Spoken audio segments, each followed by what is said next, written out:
like in the past 4 weeks, each of them have had like game times of under 25 minutes on average. That is how fast they've been able to close things out. So I'm expecting this series to be fast, furious, and it can go either way. Yeah, it can go either way. You know, we saw there in those highlights, you know, USYD was able to take down Swinburne, who is now the competitor in the grand final, 12-1 effectively. So they're able to fight pretty hard and well against the top teams. So as much as, you know, like you, my brain is telling me USYD should win this, you know, I've got to put respect on UQ. They've played incredibly well. I think that if anyone has a chance of beating USYD, it's the current and the dominant UQ. I have to agree. I think this is actually the best chance any team has of taking down USYD, and I don't think USYD is going to continue their undefeated game streak by the end of this night. I see a world where UQ takes one. The big difference, and the reason why I think USYD probably has the advantages in this series, though, and this is going to be a bit of a surprise, I'm actually looking at the bot lane. Now, don't get me wrong, Farmer and Revenge probably has been the best bot lane in this tournament, but the second best has been Thomas Shannon forward, and that gap is minuscule. And that's kind of why I feel like USYD is going to take this, because they don't have that bot side weakness, which UQ has actually been using quite a bit. Like, they've had major bot side advantages to go with their jungle pressure, to go with that Scott and middle synergy, but USYD can answer them on each and every one of those fronts. And then not having the bot lane necessarily be a heavy advantage for UQ does mean that more pressure is actually going to be put on Clint. Clint versus Zornos is where I worry UQ could fall apart. And they won't have that bot lane pressure to counteract that. And that's why I feel USYD is probably going to take this. Yeah, no, I definitely agree that Clint is going to have to play incredibly well. As like we've said, I don't think we've ever seen Zoranis lose a lane. I want to point out Senna has been left up. So Senna is a potential pick here. Not undefeated anymore, though. Not undefeated, but still... but still first pick. The statistic, you know, one loss is not enough to take down the 25 wins or something. So, again, insta-pick the J4 counter pick that we've seen consistently in this tournament. The hotbox combo is coming out a little bit. So, you know, this is the first time we've seen it from USYD. I think this is the first time USYD has pulled it out. We've seen it a couple times against Senna by other teams, but I believe this is the first time USYD themselves have actually pulled it out. No, it 100% is. Udisoft has been, you know, just essentially rocking his Zac for majority of this tournament. Occasionally, I think we saw Trundles as well. Zornos has been like, he'll bust out anything right now. So definitely, this is what I want to see from the USYD side, actually taking this game a bit more seriously. They're coming out with something a lot more meta. Sylas locked in for UQ. We haven't seen too much Sylas so far in this tournament, and I'm curious where that's going to go, because he's a bit of a flex right now.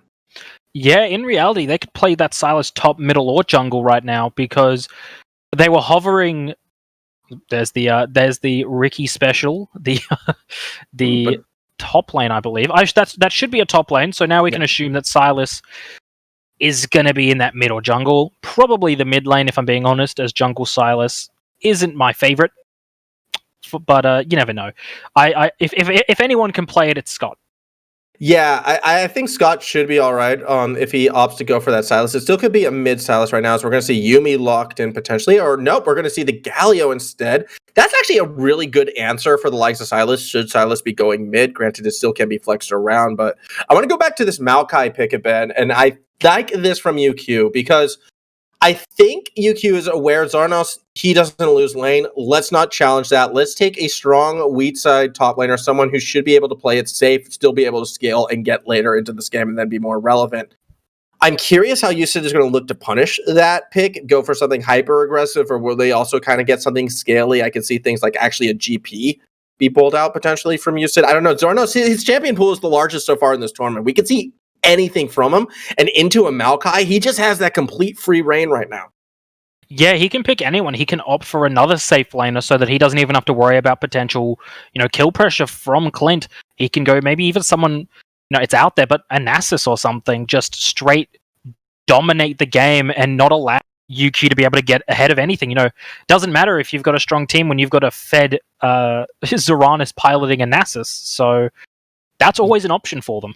I would be very surprised to see the Nasus, I'm not going to lie. I would more expect something along the lines of Jax or Fiora, if we're going to see something heavy slip push, even Renekton in this case. But picks are still on the board for both, Udisoft. Well, Udisoft has J4, actually. I take that back. We're sort of waiting to see, though, where Zornos will be going. It can even be a top lane Jarvan. Like, we've seen crazy things like that from USYD before in the past. What we won't be seeing is Orianna or Azir, so they're assuming that Galio is going to be going to forward on support with those two bans, and Zoot will be that other pick we're looking for. Now, not knowing where Sylas is probably is causing a bit of discussion on this USYD side. I'm curious to see what Thomas Shen's going to lock in, and it's going to be the Morgana. So, all right. Yeah, that's what I thought initially. That Galio is probably going mid. Yeah, they can technically still flex that. Like, they are interchangeable. AP Morgana mid is still a viable pick. I think maybe a Zoe could have been an interesting pick. Maybe not the best pick, but it could have been a viable option, as Echo is getting hovered here, so that might, Okay. All right, that's risky. I like it. I like it a lot, kind of. Actually, I don't really like it at all into a Galio. I think that's a bit of a trap pick right there, but that's okay. So, be it Echo or Sylas, I think Galio is going to be sitting quite comfortable in both of those matchups. However, on the support right now, we're seeing Pyke, and Pyke can synergize very well with a Senna, or we're going to see Urgot. That would be interesting. All right, so Urgot get locked in, and that actually probably is going to be a Maokai support. Yeah. Twists and turns in this pick and ban phase right now. I don't know where we're going. That is a very bait and switched team comp. I will say, though, I am surprised they didn't opt straight for the Tahm Kench. It is available, especially against a hotbox combo and the pure jump damage that USYD has. The safety of a Tahm Kench, I would have thought, would have been way too tempting. We're going to see where... I am so curious to see where all these picks wind up right now, because that Olaf is going to be the last one locked in. And that could be jungle or top lane. You have that flex availability. It looks like Zornos is going to want to take that top lane Olaf at this stage. And Morgana is actually going to be the one going mid, as I think Morgana would be... I actually like Galio into Echo, so I'm not too sure on this one, but that's what the team wants to do. Very odd pick and ban, and this could just be my lack of knowledge showing right here, but I feel like you want Galio into Echo just because he has like that natural AP tankiness, and he has the ability to hold the Echo in place, but instead we're going to see it down below, probably as an answer to the Maokai support, which definitely caught me off guard, as Clint's going to go ahead and take that Urgot. What is this picks and ban? Well, I think the reason they've opted for the Galio in the bot lane is they know that what I am having a mental blank. They know that Ubisoft is going to be focusing more onto that top side. So having that safer bot laner down there isolating people out is probably a better option. Whereas the Morgana has too much possibility of getting jumped on. Maybe. This is a stretch, but... Yeah, I'm not sure on that one, though, because I still like that matchup a bit better. And I don't know. You know what? Who am I to question these teams? They have made it to the semifinal. They have been the two most dominating teams in the past month and a bit. So I'm just going to trust them that they know what they're doing. I'm too small-brained to understand this draft. Either way, what I do know, however, and I'm confident in saying this, spicy draft usually means spicy game, and both of these teams really just peppered that one on. So we are going to have a battle for sure as soon as we are able to load onto that rift. So one last chance. I can see you over there. Hi, Twitch chat. Drop who you think is going to win. Sorry, Hectic Player. I let you down with my pick right there. I know who you're supporting, but I want to see what everyone else is doing in this one. Who is going to take it? Who will be the team to challenge the University of New South Wales in our grand final? Well, now is the time to put your money where your mouth is and just make your claim loud and proud to the world. Yeah, I'm still going to go for UQ in this. I said it before, I said it again. They've played incredibly well. As much as my brain is, my small brain is saying that's not a good idea, I'm going to rep them. I think they've earned they've earned their position in this game, in this tournament, and I think that to not give them the due diligence of at least potentially winning would be underselling them. So I'm going to go for them. All right. Well, sticking to your claim, I'll stick to mine. Either way, I do believe we are about to jump on the Rift very momentarily to kick off our second semi-final. This, once again, is a best of 3, so we have a proper series still on our hand. We could be going late tonight. Hopefully that is the case, because I would love to see these two teams battle it out 3 times in a row. Now, before when they played, again, UQ, not at full strength, and USYD just essentially ran right over the top of them, and we could be seeing a re-performance of that. In fact, we haven't really seen any team really stand up to USYD yet in this. We're hoping UQ is going to be that first, and we're hoping that first stand happens right now, as I believe we are going to jump on 1, 2, 3, 4, 5, and bam! I am not psychic. Nah, not psychic, unfortunately, today, but we will be jumping on in 3, 2, 1 now. Bam! I am psychic, never mind. No. This is what we have to do. We're not psychic. We're trying. Look, we're trying. We're trying to will the game into existence. I think there was actually a bit of a pause immediately, so that's why we're sticking with us for now, but we will be getting into it very soon. Just have to make sure that everything works out for everyone.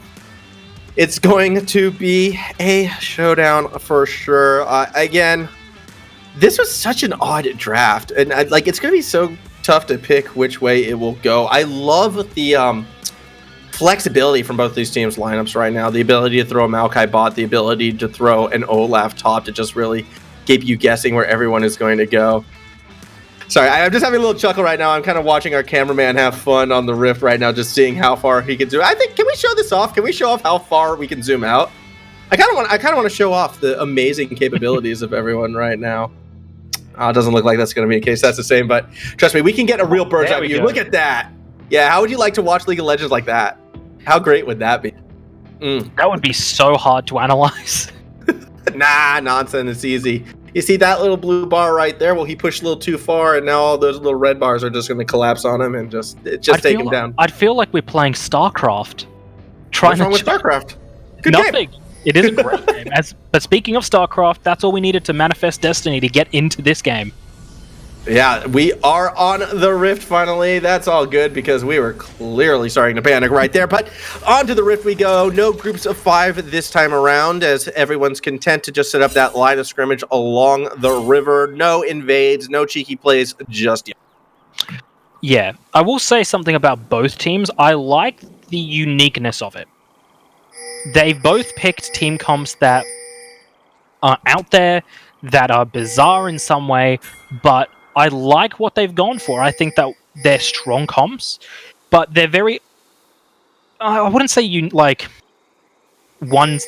single-minded comps, but I don't see, other than... I think USYD has slightly more options, in my opinion, to win the game, whereas I think UQ's team is a little more direct in what they need to do, whereas USYD has many options. Well, one of USYD's options is to go for a late invade, and they're going to find Clint in the process. Now, Scott is waiting behind, but I don't think he's going to be willing to make that save. Clint still has flash, and he's going to wait to use that until he absolutely has to.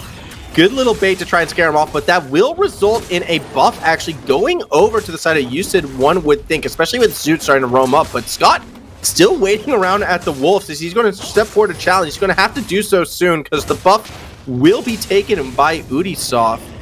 Scott's playing a really delayed game right now trying to get these Wolves. Udisoft's going to see that the Wolves are gone, and the junglers will run into each other, but neither willing to fight, especially with that level advantage going Udisoft's way. Yeah, that was really unfortunate for Scott. They're not able to get those Wolves fast enough and end up going over to Udisoft, so he's now lost a buff and big Wolf, so yeah. That's not ideal if you're Scott, no. Yeah, that's not ideal. And he's going to get bullied as well. Udisoft completely aware of where Scott's going to go. However, Scott has backup in the form of the middle, and Udisoft may have bitten off a bit more than he can chew. Zoot can only provide so much help, and First Blood will actually be taken by a middle in this one, as Zoot now is trying to buy some time, because here comes the bot lane of USYD. Farmer waiting in the bush. Will he pull the trap? Not quite yet, as Zoot, he's not content to go back to lane. He still wants to abuse Scott. Drops the ward, gets some pressure, but Farmer was playing the patient game as well. Dark Binding does connect onto a middle, and backup for USYD is here. Farmer going to look for a bit more damage forward. Actually misses with the knockup, and everyone will walk away. That was a very confusing opening fight. That's a unique time where I think Udisoft maybe overcommitted to punishing Scott's... he already had the advantage, and he tried to push it, I think, a little too far. If he got the buff, he got the wolf, just go farm your top side, get the top crab, maybe try for a gank. I think that would have been a much better option. Instead, trying to, isolate Scott, like straight away, and it doesn't pay off for him. So that's a really unfortunate misplay for the side of USYD. Yeah, and that's kind of been the Achilles heel of USYD in the past. Usually they get a really, really large lead before they start going for these over-aggressive plays and start to get punished a bit, but UQ able to absorb that early pressure and kind of get that kill back onto Scott, which negates the great start that they had to open this game up. So really unfortunate right there for the USYD side. That said, Ubisoft, he's not done yet. He's going to keep looking to invade, keep looking to put Scott back, and already he is on the Wolf camp. So feeling like this is the winning strategy, shut down Scott, win the game. USYD, despite a kind of a bumpy start, they're going to stick with it. They're going to stick with it and hope that it pays off in the long run. You know, immediate return might not be great, but over the long run it is. Scott is very low here to go for this. Yeah, and has been spotted on the ward. That said, it doesn't look like Thomas and Shen and Forward really want to play with Fate, or do they? They are sticking around. Scott has to be careful as Make It Rain does stop his back, so more hardships for Scott. I'm curious to see what USYD is going to do with that extra time. It doesn't look like they're going to do too much, as Ubisoft did rotate back into his own jungle. Teleport used by Zoot to get back in mid lane, however, does mean they're going to be looking to keep that mid pressure on, keep looking to push advantages, especially with Dragon spawning in about 13 seconds. Yeah, 13 seconds. I don't think anyone's going to go for the ridiculously early Dragon. Forward. Whoa, what happened? Something happening bot lane. In fact, Teleport's coming through as well. That will be a middle looking to chase members down. Forward was the one with the kill, but it's Thomas Shen who might pay the price for it. A middle going in under the tower, but Thomas Shen with a flash and a heal will survive. Just managing to survive there. I don't know what happened there, but obviously a dive, well not a dive, but a hard engage coming down from Forward, resulting in a kill, and the fact that Thomas Shen gets out alive, that's a really, really good start for the USYD bot side. You can see Flash and Ignite was used by Forward in the process of getting that kill, so it definitely looks to be an all-in situation for USYD, and one that they kind of needed to help mitigate that disastrous start when Ubisoft did fall. Ubisoft, however, despite giving up that first blood, actually is still doing very, very well for himself. He is still out farming and outpacing Scott, and so USYD not in a bad spot at all with that kill. You'd think they might be able to establish some bot lane pressure. However, Forward has only now made it back to lane, but it could be too late as UQ starting to make a move towards that dragon. Yeah, and I think we're going to see a pincer here. Oh, that was a good connect from Farmers, going to root Forward in place. Teleport coming through as well, as we're seeing a 5-man fight. Thomas Shen getting dove upon, but Scott's not going to be able to get the kill before Zoot shuts him down. Down below as well, here comes Ubisoft, here comes Zeranos, and they've already got another one down below. Clint, the man left on his own, will get chased down by the rest of USYD, and that is 3 kills going to the red side. I think Scott didn't mean to actually land that E there. That was a long-range E from the Silas there, connecting onto Thomas Shen, pretty much to his death, and that's going to be a dragon going over for USYD. Watch this. Watch how long that E was. Yeah, that was so deep, and it was so easy for USYD to turn that around. I think if he had timed that a little later, he could have had some support from Clint. However, when your jungler goes in that deep and immediately disintegrates, and your other kind of front-lining member is over the wall, there is no reason for the backline to stay, so UQ's bailed. Unfortunately for them, not everyone could get away as Revenge also fell, and really a disaster for the UQ side. Yeah, a disaster there for what looked like, it started off as a bad start for USYD, and we were looking at it, and it was looking bad for them, and then all of a sudden they've managed to turn it around and win a crucial team fight and get a dragon, so that's looking really good now for USYD all of a sudden. Yeah, it definitely is, as we have yet another pause in this one. Our apologies for that one, and yes, I do drink water, believe it or not. I am a human who needs water to enunciate as well as I do and not have my throat crawl out my mouth. That would be absolutely horrifying, but this ain't a horror show unless right now you're a fan of UQ, in which case things starting to look pretty horrifying for you, judging how this early game has gone. It looked good at first, but you said if anything, they are consistent in their just relentless attack and invading and diving and fighting and invading and diving and fighting, invading, diving, fighting. That's how they play this game, and off of that, they have yet again another early lead. Well, at the end of the day, if it's not broken, why fix it? It's won them every game so far, so why change? And it's worked out this time. They've got 4 kills now over UQ and a slight gold advantage as it looks like Ubisoft might be coming for a gank. Yeah, more invading, diving, and fighting looks to be the play right now. A great taunt by Forward, gets Revenge and Farmer. Revenge kind of stuck a bit further back, has to burn Flash, but cannot outflash the Cataclysm, held in place. The rain's coming down, and that will be a kill secured by one Thomas Shen. Farmer trying to get stuff back, but Forward, he's willing to jump back in. A second taunt's going to connect, but Forward has to be careful. He is quite low, and I don't think the damage is there. Thomas Shen does not want to get hit by an auto, yet still, USYD pushing forward. Very, very risky push, and eventually they do back off. Eventually they do back off, because that was a dangerous fight there. Potentially, they could have just given 2 kills away to Farmer if they weren't careful. But in the end, a 2-0 misfortune comes out of that, and USYD's bot lane is looking good right now. Yeah, USYD's bot lane is looking very good in this one, and I said at the start of this game, I felt like this could be the critical difference in this matchup, and so far that's almost proving to be the case right now. The Galio misfortune, I questioned throwing the Galio on support, but seeing Forward get taunt after taunt after taunt, I no longer doubt it as Scott, desperate to try and get something back on Ubisoft, he's walking right into a bad situation. The flag and drag will connect, and okay, well, back to us in the middle of that fight. That's a little bit, but I'm sure Scott will be fine. I'm sure he's A-okay. He got the W off before they went to pause. He did. So he's got the healing. You're gonna take a look at what the pause screen looks right now. Yeah, no, it's not looking good. Spoiler alert, it's not looking good for Scott. Oh boy, that's not what you want to see.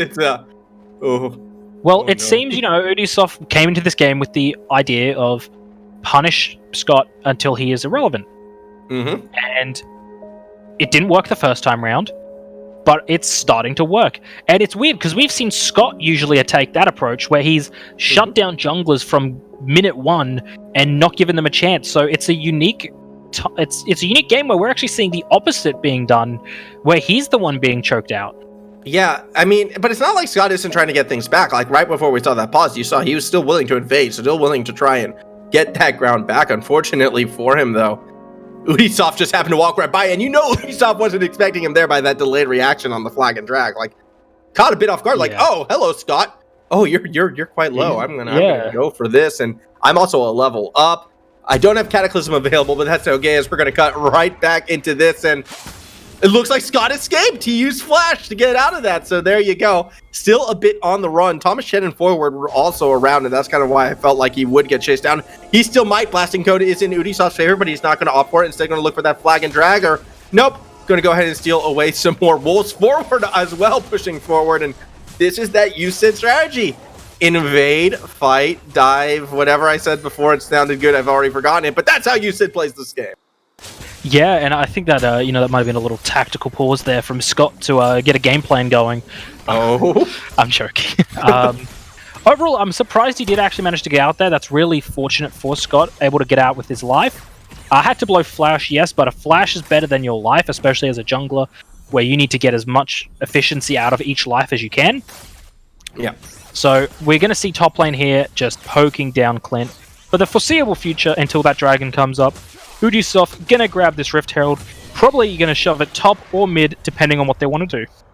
Yeah, I mean, we saw USYD play that lane swap to help establish that topside pressure, and thinking back on it right now, Scott really shouldn't have been invading at this stage. He should have been aware this lane swap is something that USYD likes to do.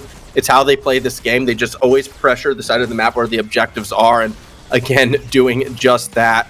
Should be worth noting right now, Clint actually still staying top lane at this stage. Meanwhile, you have Zoronos actually farming the bot side jungle, and Zoronos is already so far ahead as well in terms of CS, and Clint's just going to fall further behind in this situation, so UQ really needs to get their own swap moving now.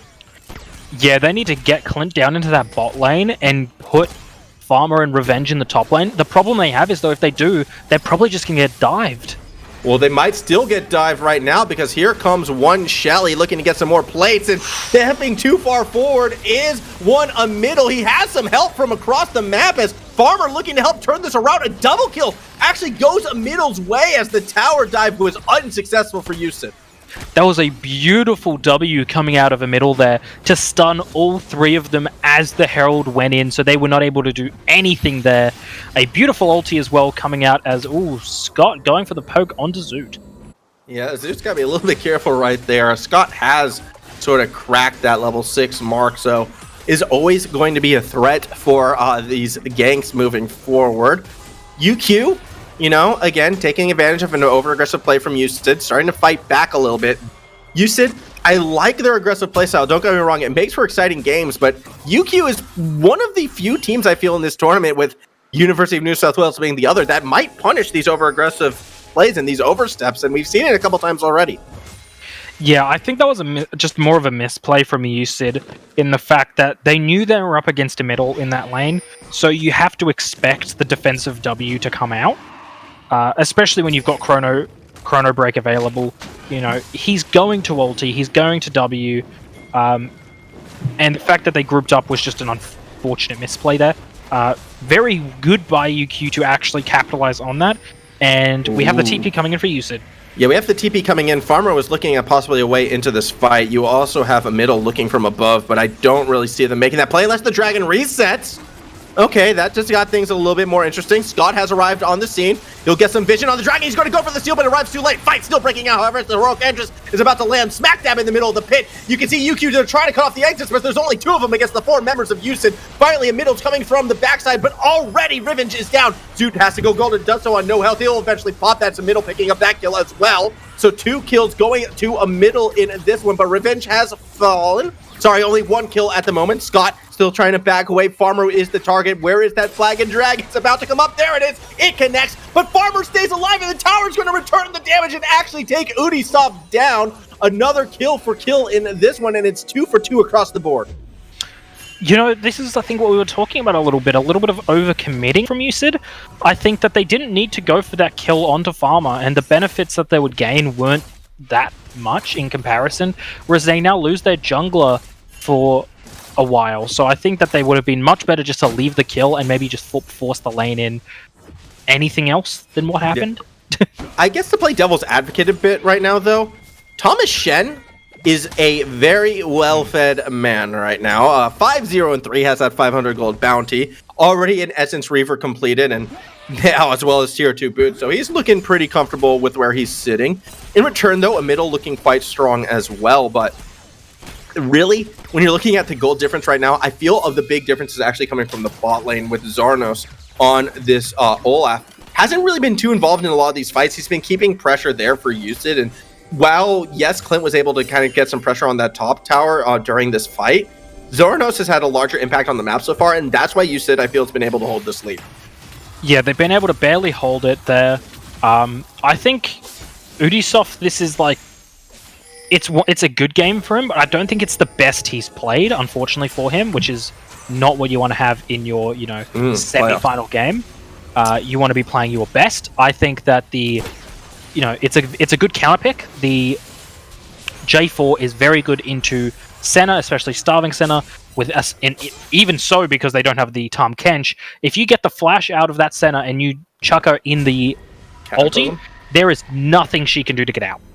Yeah, that is very true, but at this stage right now, I almost feel as if Ubisoft is going to be put more on protection duty. Thomas Shen is going to be that big carry for the USYD side moving forward in this game, and he's going to be given a lot of tools to work with. You have the Black Shield, you have Galio Peel, you might have Jarvan Peel as well, and I suppose Zornos is just going to be that big distraction. So USYD still in control of this game. They've gotten every single neutral objective so far. They have that gold lead. They have the kill lead. I imagine they might get first tower as well, especially with the way how this game is going. However, UQ, they are still punishing every time USYD oversteps. So they really need to be a bit more careful with the fights that they're picking if they want to maintain this lead. Yeah, no, I think they need to be a little less aggressive. They've got the advantage. Now just push that advantage. You don't need to, accentuate it more. I think you're in an okay spot. Don't go for these obsessive dives that you don't need to go for. No. Is the short answer. Like, when you got the kill onto Farmer, yes, you get another kill onto Shen, but you end up also giving Farmer a kill in return, which you didn't need to give him. So don't go. Yes, you're going to get benefits out of it, but you already have the advantage. Your team comp is suited for that late game team fight. Let yourself get to that late game team fight.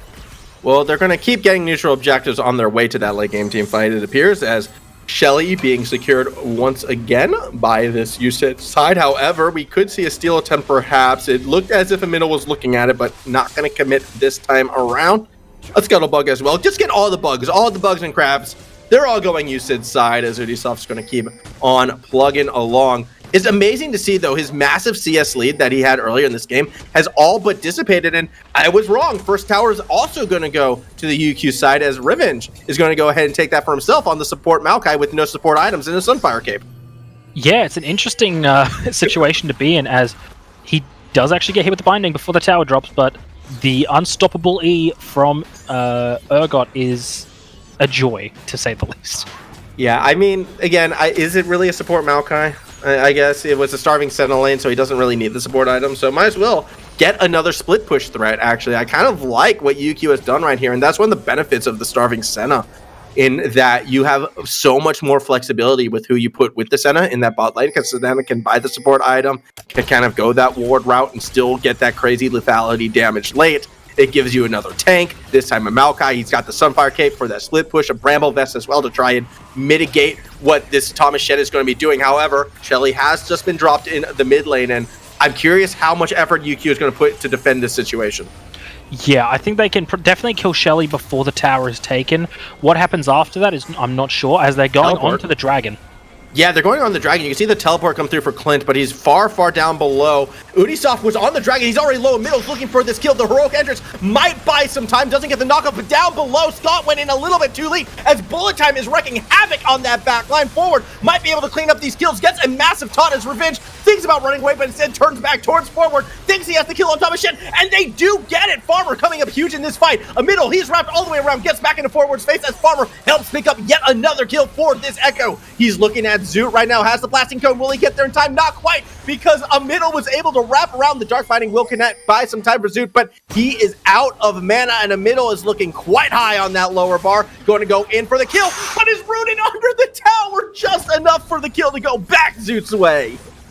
And that was a little bit of UQ pulling a USYD there, overcommitting when they really didn't need to. Unfortunate for them there, as Farmer's just going to sit here, but the TP coming out, though. Oh my gosh, Farmer's got to get out of that one, and USYD could be thinking, thanks for that leash. Here comes Zoronos on the Olaf. He's just going to look around, drop a ward, make sure no one's going to come behind him. But Scott actually could go for the blasting cone, steal this one away, spots the dragon, although Udisoft is here, and Scott deciding to blast cone away from the dragon. They're going to go ahead and give this up, and USYD is suddenly sitting on Soul Point. I think that was a really unfortunate misplay by Farmer there. Farmer didn't want to let the dragon go. He'd already put so much work into it that he hit it a couple more times, but if he just let it reset, USYD wouldn't have been able to take it that easily. So a really unfortunate misplay by Farmer there. Pretty much, leashing the dragon over to USYD. If they just let it reset, they would have been in a much better position. So an unfortunate misplay.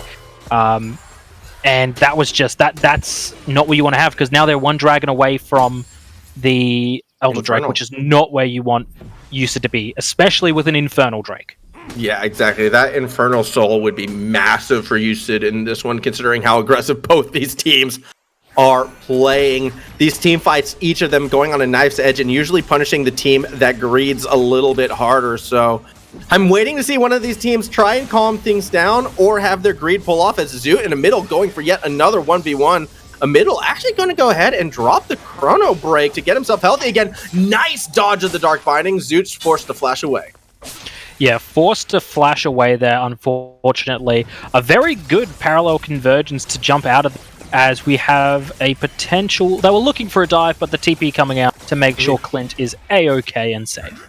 This triple TP strategy from UQ is just making any sort of siege or push or dive attempt that much more difficult, because it feels like someone is always up and ready to kind of throw the number advantages back to UQ's side. They're always going to be essentially a teleport up. They have the 3 teleports. 3 is more than 2, basic maths, right? And they have been using those teleports very effectively so far in this game.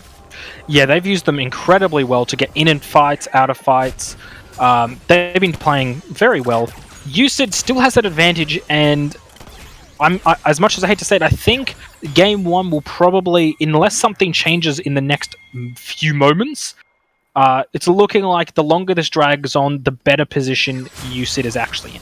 Well, they're looking for yet another fight right now, which is a bit surprising considering where we are. I mean, apparently this low health tower is worth throwing all these resources into right now, and you can see USYD, they really want it gone. That could mean more pressure for that Dragon Soul, but that Dragon's not coming up for another 2.5 minutes still. they're able to pop it down, and UQ eventually do concede that tower, and that is the third tower gone. All the tier 1s no longer available for UQ, and this is where USYD usually starts to accelerate their lead. Yeah, and I am surprised, I will say, that the second Ubisoft showed himself in the bot lane, I'm surprised Scott wasn't already trying to go for the Herald, or vice versa. Herald is available. That's a Baron. Oh, that is a Baron. My mistake. I'm blind caster. That is a Baron available. Never mind. I don't think Scott or Ubisoft could solo that right now. Nah, you won't know unless you try. Small brain caster forgot what the symbol looked like. Well, I can't even see the symbol really. I just looked at the time. It's like, oh yeah, 21 and a half minutes. Usually Scuttle's gone by then. I don't know. Maybe there's some... Shelly ain't going to make a return, unfortunately. Well, we saw 2 in this game. That is true. We did see the 2 Shellys, but we don't see a dancing Shelly, which is what we want to see. We don't. I know, that was a real pogfish move of me. Yeah, that was a big pogfish move for sure, as Zarnos is continuing to put more pressure on the bot side of the map. I think he might have done that a bit prematurely, as Clint could be in a position to sort of push things back and maybe get an advantage with this dragon spawning in about a minute 20. And considering how hard these teams have been going for each and every dragon so far, I feel like we're going to be seeing another fight over this one. Yeah, I definitely think we're going to see a hard fight, as UQ can't afford to give this away. If they do, it's game over. I don't even think, even if they trade Baron, I still don't think it's worth it. If they can get that Elder Drake onto USYD, especially not the Elder Drake, the Infernal Soul, if they can get the Infernal Soul, that's going to be massive for Shen, Zoot, Ubisoft. All of them are just going to do ridiculous damage, and I'm not sure UQ will be able to survive through it.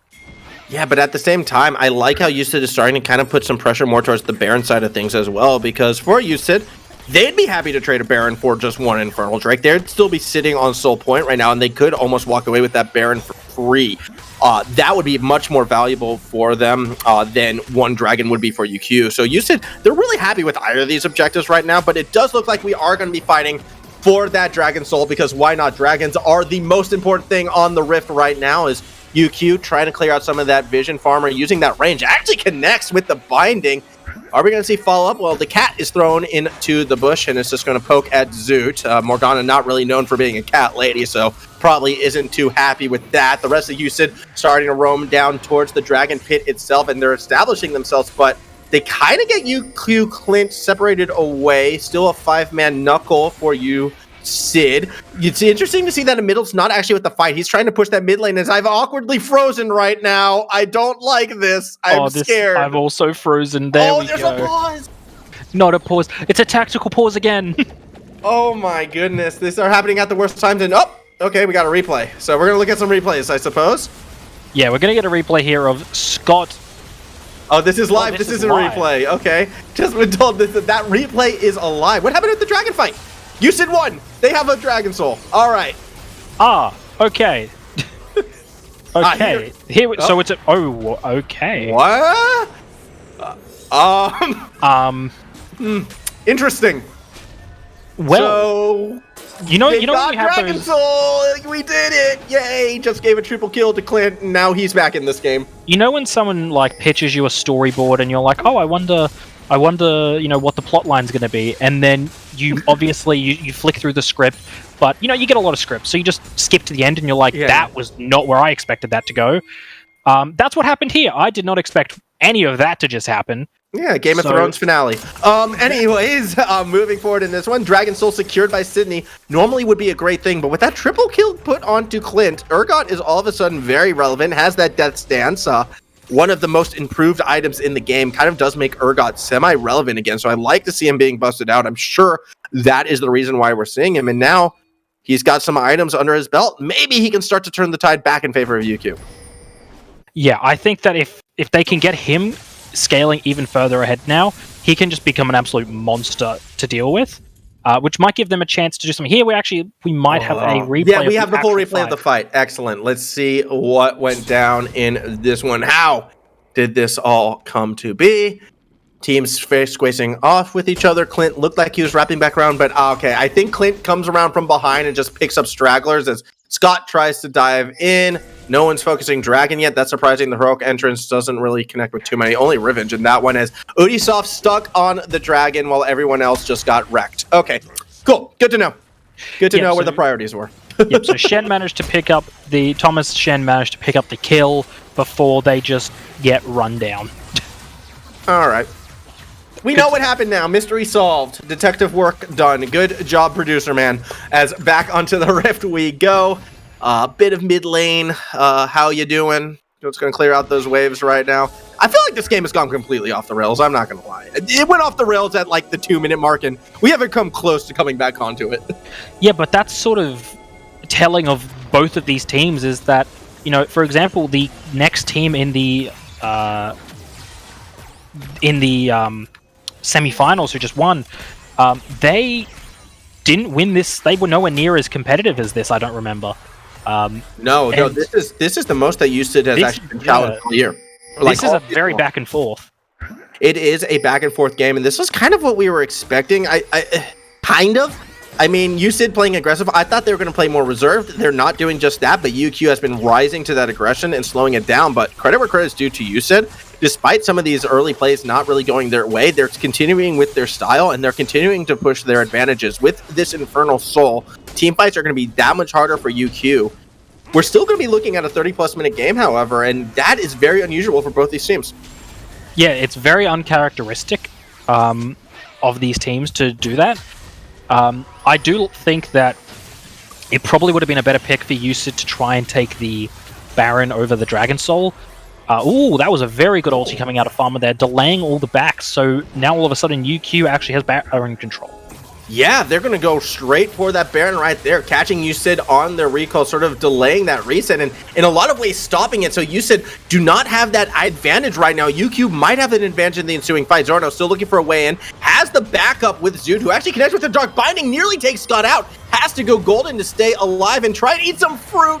That auto nearly got him, but Scott is able to escape it with no jungle. That doesn't mean no Baron. Udisoft pushing a little too far himself, so he's not the healthiest, but USYD still looking to possibly make a Baron play, as it is started by one Zarnos. UQ going to try and buy some time, hoping for Scott to get back into this fight. Clint's going to step forward, thinks he has Thomas Shen, but is able to sidestep a lot of the damage as Baron still getting wailed on, about half health right now. Farmer trying to find his way in the middle, has found his way to the backside. Baron's below half. Here comes the advance of one Revenge, only going to connect on Udisoft, who is looking for the fight as opposed to the Baron. Zornos still putting in work on this Baron as the middle comes in for the flank, but no one is there. Udisoft drops the Cataclysm onto the Echo, and that will force the ultimate on the other side, though Scott has rejoined the fight, but immediately gets blitzed down by Zoot, and Thomas sends a bullet out to the face, gets the job done. Clint is low. He will eventually get popped by walking into that black pool of middle, trying to find the re-engage, gets a triple stun, but does not stun Udisoft, who tries to throw the damage back, but it's not enough, as UQ are turning this fight around. Farmer has just been getting auto after auto after auto, and now he is leading that chase with Rivage in the middle by his side. Zoot will be the one who has found not much forward can do. Zoot is forced to go golden,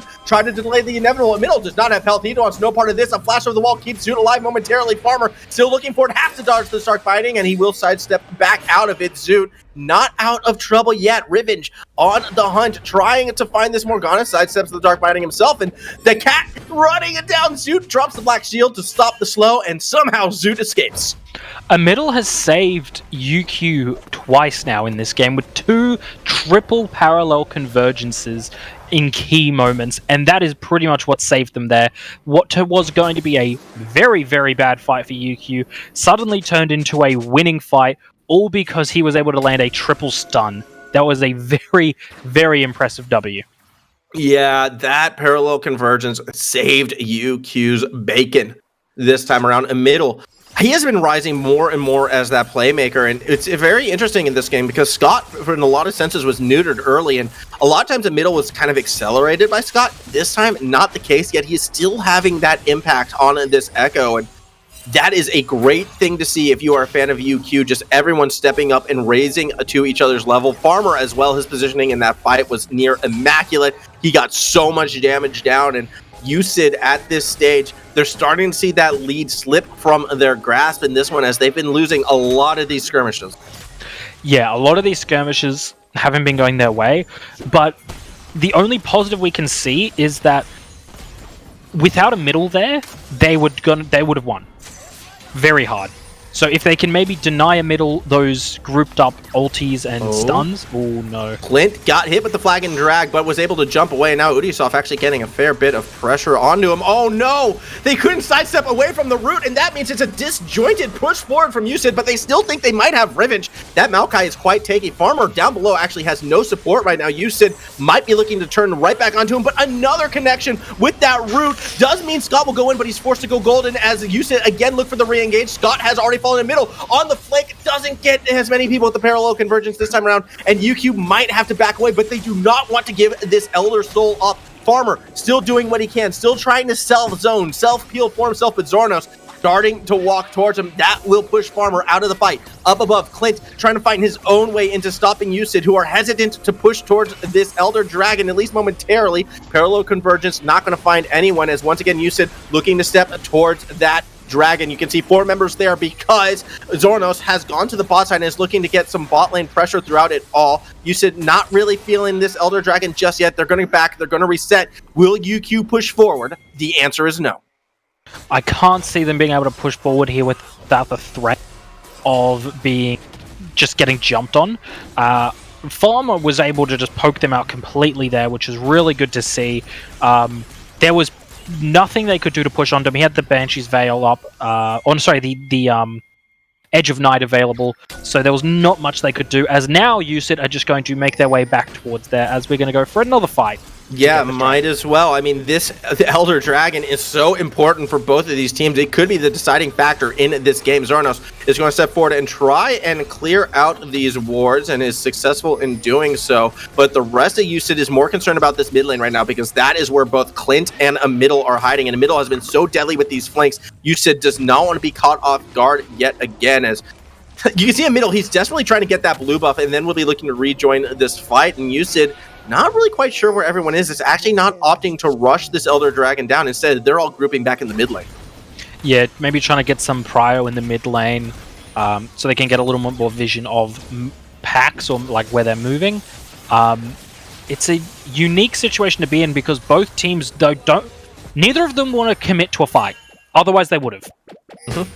I think that even though USYD has the advantage and they have the soul, I think they know that UQ has the threat potential to remove them from the game. And okay, middle gets spotted, trying to push that mid lane tower, and that's opening the doors for the USYD fight. This taunt is not going to connect onto Clint, but the flag and drag does. Scott still looking for the flank, but the Cataclysm has already been dropped onto the Urgot, who has fallen. Another kill pursuit. Scott goes golden, this time with health, so he will be able to escape. As Revenge is trying to get to Udisoft, but he gets stopped on his path by one Thomas Shen, who is starting to turn that damage back around the heroic entrance. Use the bullet time as well, but none of it is enough to take this tree down. Up above, you can see forward, he's leading the charge. He gets a double taunt, and that keeps Zornos alive, but a middle has found the re-engage and has taken Thomas Shen out. Scott now trying to do what he can, trying to get to Udisoft, but again is not going to find that kill. Zoot goes going to stay alive, as the rest of the team is able to pick Revenge down. A middle running through the minions, trying to jump to Santi, but it's 2v4, and they do not want to give up this Elder Dragon. Still forward, he keeps pushing forward, he keeps connecting with these taunts, and Scott is taking a lot of abuse forward. Udisoft thinking about that flag and drag, parallel conversions will come through, but the black shield keeps Zornos healthy, keeps him charging forward, and a middle will get run down. 4 dead for the side of UQ. Scott, the last man left alive. The mid tower will be the next building to fall. Scott trying to find that re-engage, but gets hit with the axe. Here comes Udisoft. Flag and drag will not connect, but Clint has rejoined the fight. He's looking for possible a Fear Beyond Death if he can get enough poke, but he is not going to find it. Yeah, he's not going to be able to find the ulti, I don't think, there. Maybe if he would have hit someone, but even then, Zoot has the... oh no. Scott, you're stepping up a little too far. Flash Dark Binding does not connect. Scott still on the hunt. He's actually looking for a re-engage, but Zeus is going to drop that black shield on himself and stay perfectly safe. Farmer trying to get that damage back, but it's not going to find it still. He needs to be very careful as he pushes forward. He does have the backup with Clint, but the rest of USYD are moving back towards that Elder Dragon, and more importantly, back towards Thomas Shen, who will be rejoining the fight. It is still 5 members strong for USYD as a long death timer on Scott. That is no smite available, and that should be Elder Dragon advantage to USYD. UQ, however, they're going to need to make this fight. Clint and Farmer trying to find their way in, but here comes the blasting cone. Engage, actually getting onto Farmer, but he flashes out the Cataclysm and stays alive. Meanwhile, on the front line, you can see that was Clint running in there, but he just gets run over by USYD. The next man, Revenge, does come down, but look who's on the flank. Once again, it's a middle, and he is decimating Zoot. That is a massive shutdown going to this Echo, but Thomas Shen is still alive. So is Farmer, however, and that is a lot of damage on both sides. Neither team willing to commit on this Elder Dragon just yet. Yeah, no, none of them willing to commit onto that dragon there, as they're just going to rotate towards that mid lane. Maybe even UQ might be tempted to start it up. Oh, that would be a risky start right now, although Scott is available again, and we don't see Udisov for another 17 seconds. Scott, however, he's actually moving to the top side jungle. I don't think UQ wants to continue this dance.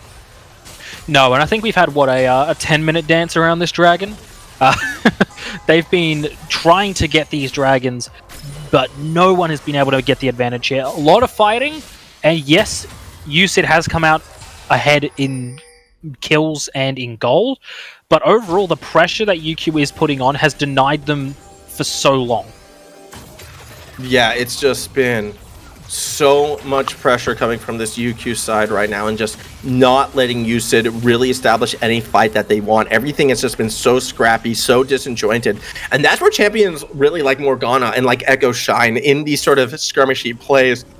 We're not really seeing too many hotbox combos out of USYD right now, and that's been a little bit disappointing for them, but it's just because UQ are attacking from all fronts. There's always going to be in a middle flank, or Farmer sitting all the way back. Clint sometimes just teleporting in the middle of everything. That said, Elder Dragon is going to be started yet again, this time by USYD, as they're going to be looking to take this down. You still feel like whoever gets this Elder Dragon is most likely going to take this game, and that is a huge shark binding onto Scott, who's going to be zoned out, and that's going to open the floodgates for USYD as they come pouring on through. Scott already taken out, but you can see Revenge and Clint, they were still looking for that flank. UQ, they haven't given up a dragon just because of man down before. I doubt they're going to do it again. A middle, running straight in the middle of everything. He's trying to get to that Elder Dragon, but he's forced back. Elder Dragon does start to reset, however. Revenge was looking at it, but instead decides to give it up. They're going to look for the fight instead, as they've already taken out Zoot. 4 versus 4, but Elder Dragon is in favor of USYD, and they're looking to cut down Clint, but forward is very, very low. Here comes that heroic entrance, but it's not timed correctly, as Clint was still golden. It might not matter, as there is too much damage coming from the USYD side, and Clint will fall. Yeah, and they're just going to make their way towards Baron at this point, because with the Elder Drake advantage now, 2 people down on the side of UQ, including the jungler, if they try to fight, they're just going to get blown off the face of the planet, so they're just going to try burst this down. Warp Driver, this is only game 1 in a best-of-3 series. I know. What is going on right now? Baron has been started, but it looks like UQ is positioning to try and steal it away. You can see both Farmer and a middle moving towards it, but the Baron's already so low. Do we see the steal attempt? Yes, we do, but it's not successful. Doesn't matter, a middle still is going to go into the pit, but that then all of a sudden, with his bailage, leaves Farmer all alone. He's going to try and peel for himself, actually gets the root, and here comes a middle. Here comes Revenge. They might have Zornos. Parallel Convergence does get the stun. Is the damage there? He's going to drop that shield. He's going to try and stay tanky, turning around, trying to get a kill on the backside, but it's not going to be there, and another member from USYD falls. Yeah, another member unfortunately falls there. The ulti running out just as Farmer's stun lands, so unfortunate for Zoranis there, getting stunned. Overall, a net positive for USYD by far, getting that Elder and the Baron buff. They're in a scary, scary place right now, and if they just push down this lane, I think we're going to see, unless UQ can pull something miraculous, we're going to see a lot of damage on the side of USYD. At the same time, though, UQ has been proving themselves to be nothing but resilient. I mean, if you had told me that USYD was going to get, you know, all the dragons, get that Dragon Soul, get the Elder Dragon, get that first Baron, but the game is still going to be pushing on 40 minutes, I would have called you crazy. Every neutral objective has gone USYD's way. The tower advantage, however, is even. The gold differential, it means less and less as we get later and later into this, but UQ has been there fighting. Despite all these advantages USYD has accrued for itself. So, I don't know. What does USYD need to do in order to end this game? Because normally they're so confident with these leads, but they're being challenged at every single step. Yeah, pretty much this is the best lead we've seen USYD get in terms of just pure neutrals. Going into a fight, they have, you know, the 4 dragons, the Elder Drake, the Baron. This is the most buffed, stacked team we've had. And UQ, who has no dragon, no buffs like that, are able to hold and even defeat and kill USYD at points. So what is that saying for us right now is that the beefed up USYD is struggling. Yes, we got a little bit of a replay action happening right now. We can sort of see that Elder Dragon fight and how it started with an unfortunate pick onto Scott and where it went to from there. At the moment, however, you still see USYD. They're continuing to siege. They're splitting the map up. They're putting pressure everywhere. And It's looking a very, very scary right now for UQ. They've done such a good job in order to delay the game this long, but unfortunately, through their delaying, they haven't really found that big fight, that big momentum swinging turning point, and they're running out of time to do that, as you said, continue to siege and continue to lay waste towards these UQ buildings. Yeah, I think in reality, it's going to come down to a middle. If a middle or Scott can find a massive engage, I think that could be the big turning point. But that's a lot of pressure on two people, effectively. It is, but you also can't discredit Farmer in this stage as well. I mean, that is a completed build right now on the Starving Senna, and you see that range in action. It is so hard, I feel like, for USYD to actually get to Farmer with the peel he has, with the support he has, and with the constant threat of a backline dive from both Scott and a middle. It's really kept USYD off balance in so many of these fights, and it's, in a sense, also kind of getting worse and worse for USYD at the same time, because the later we get, that's, more Farmer is going to scale just from the passive on Senna alone. Yeah, and Scott, Silas scales incredibly hard, especially damage-wise. So the longer the game goes on, the more items he gets, the more damage he's going to be able to push out, and the harder he's going to be to kill. So overall, this is looking... It's looking good for USYD, but the longer this goes on, I worry that these fights that are already close, that scaling factor that UQ has put in place, that safety net, is going to start kicking in. Yeah, this game feels on a knife's edge, despite all the advantages USYD have accrued for themselves. And again, I have to remind everyone, this is just game one of a best of three. We could be seeing 2 more games like this, which, if we could only be so lucky. That said, game at hand, USYD, again, they think they may have spotted out Scott as they're trying to rotate down below to possibly cut him off, but they're not going to find him this time. That jungle control still very much in their favor as they're content to ward things up. Cataclysm catches forward on his own, but he's content to just sit and wait it out as Thomas Shen as well as Udisoft was there to protect him. With this jungle control, that will make the second Elder Dragon that much easier for USYD, and UQ, I don't think they want to give up their lives just yet. It is not time to make that stand, so they're content to let USYD run around everywhere. USYD actually looking for the dive right now. They think they got Farmer. Instead, they get the tower. They're going to be very happy with that, especially if they can get the inhibitor as well. But UQ looking for that re-engage. In comes Revenge. He holds Thomas Shen in place. He's going to go ahead and cleanse that. Udisoft tries to dive the back line, turns it back around and drops on Revenge. Hotbox only gets Maokai, and he's just going to flash out of that safely. Zoot, meanwhile, is able to catch Clint with the stun, with the root. Down goes Clint, and Urgon is gone. Number advantage in favor of USYD, as well as that inhibitor. That said, look up above. You can see that is a middle trying to backdoor, and he's actually going to draw some teleports back up there, so that is one less member that UQ has to worry about in the base. They actually trade inhibitors, but one extra death goes UQ's way.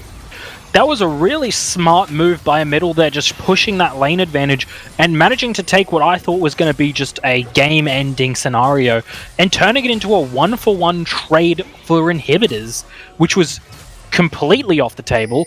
And again, how resilient is UQ? They're getting jumped on and dived at every sense. They're getting ultied and hotboxed, and they're still taking inhibitors. Yeah, this has been such a crazy game. You always love to see double Elder Dragon games. That's how you know things are definitely heating up, and you can see it right now, UQ, they're still a member down, but they're still going to fight this one in middle, trying to find his way in, but instead forwards jumping on him, teleports coming through. Clint is going to join this fight, but the Dragon's already below half health. A big Dark Binding connects onto Revenge as Scott tried to come through the backside. He's going to be forced back, going for that steal. Not going to be the case as USYD gets the Elder Dragon. The bullet time was disrupted by Clint, but Zoot is getting kills. Farmer's already down. So is Revenge, and through Scott falls as well. That is going to be the fight that will end the game, as a double kill to Thomas Shen spells disaster for UQ.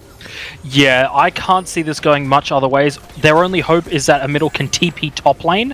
Yep, the TP go top and try and get the kill on the Nexus, but with the 5 people up, I don't see it happening. Yeah, it's a 3v1 base race because one Zoot did go back to try and stop it. It's a desperate play, but it's not going to be effective as the Nexus will pop and the University of Sydney take game number 1.